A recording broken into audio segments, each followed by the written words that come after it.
Hey everybody, Mariana filling in again for We're Still Here. So without further ado, here's what makes me happy. So Civil War came out, and let's talk about that.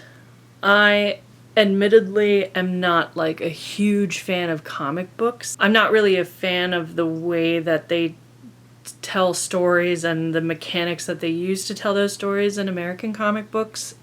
And I'm also not a huge fan of the art style. I think like the coloration and stuff is very heavy, and I'm more used to the Japanese mangas and shit like that. Very light artwork. But when I really enjoy the cinematic universe, I've seen pretty much every movie that's come out since Iron Man, and I've enjoyed 3/4 of them. But Civil War came out, and I was completely blown away by it. I felt like it was the superhero movie that I've been waiting for so long, because for me, I don't really care about the conflict. I care about the emotional fallout, and I feel like we finally got to see some of the emotional fallout that they've been building for so many movies. Like Tony Stark, for example. I love that we got to find out specifically like how he felt about his parents, and like the grief that he had to experience, and even just a small fraction of that. And they went into more realistic detail in terms of how the events in New York and Sokovia and everything else had affected him. Because in Iron Man 3 they tried to give him PTSD, and it was the most laughable thing ever. Because I mean, PTSD is just not something like when you go into an episode, it's not something you can just be like, damn it kid, you annoyed me and now I'm angry and I'm PTSD'd, look at how PTSD'd I am. But like, I like that they actually started showing the trauma finally catching up with him in a more believable way. And it was just like, I mean, the first couple of hours, or the first 40 minutes or so of the movie were like a gut punch. Because it was also good being able to see Captain America as more vulnerable and as an actual person. Because, I mean, he's always been one of the more relatable and humanized characters, I think, because, you know, he's just sort of a... He's just a good person, and he's out of his element, and he's put into this like present day situation, and he's just trying to do the best that he can. He always just seems to kind of keep going forward and not really be affected by much of anything that goes on around him. So it was nice to see a moment where he showed that weakness, and he was capable of, you know, being more than just a super soldier, and I enjoyed that. In case you couldn't tell, I have kind of a thing for strong men showing vulnerabilities. And vice versa. I like sensitive men showing their manliness sometimes. It's just nice to see a change from the norm in a person's personality, no matter what. And being able to see these characters in a more believable way outside of how we normally see them was really refreshing. And I liked, I mean, I wasn't a big fan of the... I'm not going to really go into much in terms of spoilers, but I wasn't a big fan of the villain and what they decided to do with the villain, and because it just felt kind of anticlimactic. And I understand that not everything needs to have a big build-up or whatever, but I feel like there was something that could have been done differently, and I'm not saying that I could have done it better, but it just, you know, something you can't quite put your finger on that you don't really like. But everything else outweighed it so much, and yeah, it made me really love the characters that I already loved even more. And Chris Evans. Can we talk about his biceps? Because damn. Like, I'm not going to go on much longer about that, but Jesus Christ. I needed to step away for a minute and think about my entire life. When there was a shot of Chris Evans bicep curling a helicopter, basically.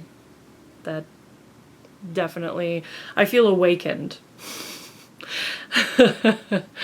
I definitely feel awakened.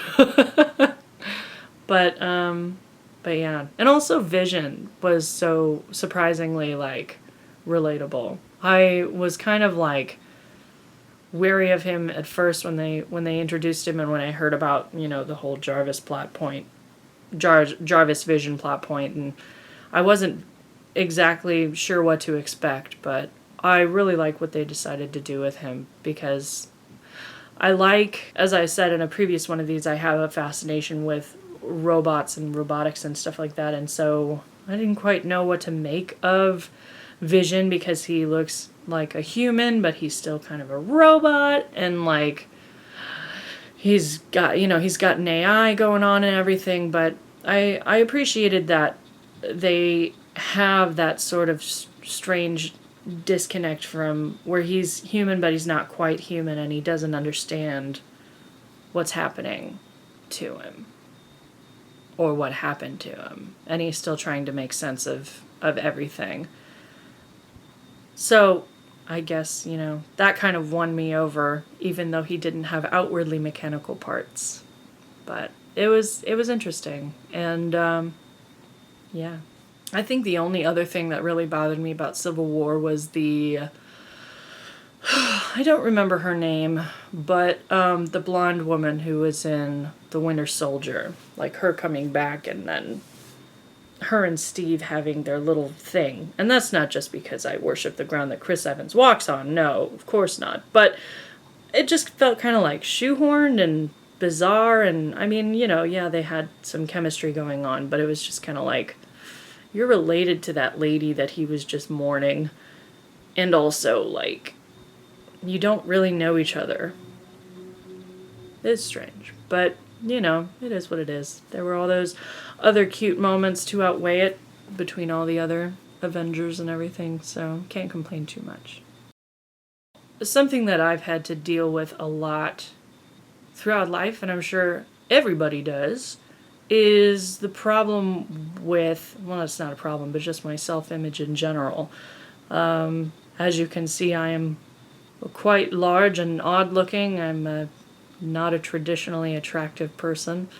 And I'm sure people in the comments will, like, people watching this will run to the comments to prove me right or wrong. But, you know, I'm not making any judgment. I'm just stating the facts. I'm a 6 foot tall woman, which is not entirely common, and I'm pretty heavy. I'm just a large person. I come from a very large German family, and that's just kind of how we came to be. And you know, I mean, I've got a big nose, I've got big eyebrows, eyes are too small, cheeks are too big, whatever. I've come to terms with all of these faults, some might call, with the way I look, and I had to at a very young age, because when I first started acting, I wanted to do on camera and theater and everything, and I realized very quickly that I didn't fit in there because I don't look the way that they want me to look, or the way that a woman is supposed to look, and that's just something I had to deal with. And that's why I decided to move into voiceover, because while, I mean, as a woman, there's always like that degree that your appearance is always going to matter.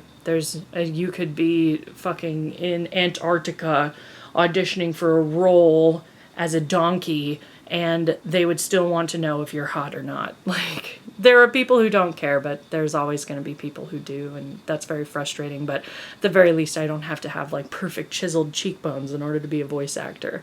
But you know, I had to make a decision at 16 I had to come to terms with the fact at 16 that I did not fit into these molds, or the way that they wanted me to look, and I had to change how I approach things. And it kind of became easier to deal with when I wanted to go into opera and people started complimenting the fact that I was such a large person in size and stature and everything, because the larger you are, the bigger your lungs, and that is only an advantage when it comes to singing. So it's been an interesting journey trying to figure out how to deal with my looks and how happy or unhappy I am with them. And ultimately what it comes down to is like, you just kind of have to look yourself in the mirror and understand that there's really nothing you can do to change it. And if there's nothing you can do to change it, then why spend so much time worrying and fretting about it? Because there's always going to be people who think that you aren't good enough, even when you are beautiful, or even when you are skinny or attractive or whatever. There are always going to be people who don't think that you're good enough, regardless of how attractive or skinny or fit you are. You are just never going to be good enough for them. And likewise, there are going to be people who think that you are beautiful or perfect the way that you are, regardless of whether or not you're 100 pounds overweight or 100 pounds underweight. And granted, neither of those things are necessarily good things to be at, but it's very frustrating getting older. And I mean, I'm not even that old. I'm still in my 20s. And it's frustrating getting older and realizing that your body doesn't want to cooperate with you. I broke my knee 6 years ago. And I gained a lot of weight. And it's been difficult to try and keep up with that. Trying to keep up with keeping the weight off or trying to keep my body the way that it was before. I mean, I have physically changed because of that injury, and there's nothing I could have done about it. The leg atrophied and my muscles look different. I have an indent in the side of my calf from the injury. And it wasn't, I mean, I cracked my patella and the muscle shape changed. There's nothing I can do about that. There's nothing I can do about the fact that, like, you know, my metabolism doesn't seem to agree with my opinion in terms of what weight I should be at.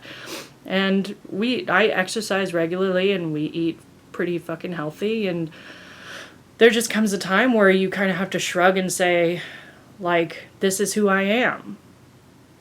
And there's nothing wrong with just accepting who you are and trying to find the things that you like about yourself as opposed to the things that you don't like about yourself. I'm not going to say that it's fucking easy and that you can just wake up one morning and suddenly be like, I'm the most beautiful person in the world. But I don't hate myself. I don't hate the way that I look. I just accept that I don't look the way that a lot of people want me to. And I don't think that's a bad thing. I mean, that isn't to say that diet and exercise are not important, because they are. You know, if you're eating hamburgers all the time or red meat all the time, or if you're just eating vegetables all the time and nothing else, that's not healthy either. Like, there's no healthy in the extremes, but you know, if you're eating a moderated diet and you're exercising multiple times a week, then what else can you fucking do?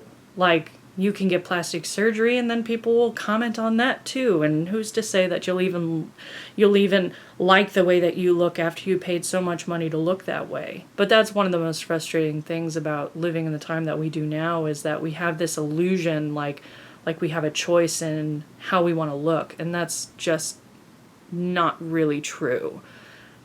It is true, but I mean, you're like, let's say with Renee Zellweger, like she had a very unique look before, and then she went into a very dark place because other people were very open with their opinions about how she should look or how they wanted her to look, and she unfortunately, you know, in a moment of weakness, got a bunch of plastic surgery done, and she made a statement about it, and she said, you know, I made some mistakes, and those times, there's nothing I can really do to change the fact that I decided to change my face in reaction to what people were saying because I thought it would make me happy. And it's the same thing with people who lose a shit ton of weight. Like, they think that losing weight will make them happy, and it doesn't, because you're never going to be good enough for everyone. And even then, like, even if you're doing something for your own good, people are still going to have opinions on it. Negative opinions. Somehow they will find a way to hate you. And that's really fucking hard to deal with sometimes. But ultimately, all you can really do is try and find a way to be comfortable in your own skin. And, through my own weird bullshit, I've somehow found a way to be happy with the way I look. And maybe that's hard to believe, and I'm sure many people will be eager to tell me why I'm not supposed to be happy with the way that I look, but I am, because ultimately the way I'm constructed now allows me to do what I want to do. And what I want to do is singing, voice acting, creating, being involved in these creative pursuits. And if my obnoxiously fat profile were gone, then I wouldn't sound the way that I sound. And if I were smaller, then I wouldn't have the breath capacity that I have. And if I were thinner, then, who knows? Like, there's so many different variables to the way that we're constructed and the way that we end up turning out. So even if you hate everything about yourself and one day you woke up a completely different person, I guarantee you that you would still be upset because you wouldn't be you anymore. And that's the most important thing, is understanding that the way you were, the body you were given, the face you were given, the voice you were given, everything is a gift. And you have the opportunity to do so many things with what you're given. Like, in my case, I love singing and voice acting, and I like weightlifting, and if I were any smaller, I might not be as good at those things as I am. I'm a very strong person, and if this is the way that my body looks when I'm very strong, then so be it. I can accept that. I was in a class once, and one of my teachers told the class that there are two things that you can worry about in the world, and one of them is something you can do something about, and the other one is something you can't do something about. And he said, if you can do something about it, fucking do it. If you can't do something about it, why are you fucking worrying about it? And ultimately, the way that you look is something you can do something about. If you're unhappy with your weight, you can try and do something about it. But if you are trying and you are putting in the effort and you're living a really healthy lifestyle, then why worry? You're doing the best that you can. And that's all you can really ask for from yourself. As long as you're putting forth the effort and you're moving forward and everything, there's nothing else that anyone can ask from you. And I'm sure they will, but that doesn't mean that it's right or that it's something you should feel bad about. So try and look in the mirror and find something that you like about yourself and figure out why you like it and hold on to that. Because that'll be the one fucking thing that you have on those really awful days where you're like, man, I look disgusting.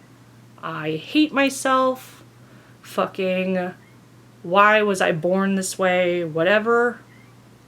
You'll at least have that one thing that you're like, no, I know this is good. I know this is what makes me me. And that'll make the rest of you, you as well. It's not easy. Because I still have a lot of days where I'm like, fuck, so ugly. God. And, some people might agree with me on those days and some people might not. But